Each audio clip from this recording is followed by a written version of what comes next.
No me hable usted de los banquetes que hubo en Roma, ni del menú del Hotel Plaza en Nueva York, ni del paisal ni los foie gras de Paloma, ni me hable usted de la langosta al termidor, porque es que a mí sin discusión me quita el sueño, y es mi alimento y mi placer. La gracia y sal que al cocidito madrileño le echa el amor de una mujer. Cocidito madrileño,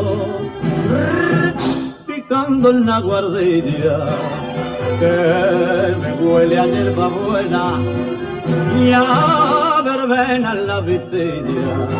Cocidito madrileño del ayer y del mañana, pesadumbre y alegría de la madre y de la hermana. A mirarte con ternura yo aprendí desde pequeño, porque tú eres gloria pura, porque tú eres gloria pura. Cocidito madrileño,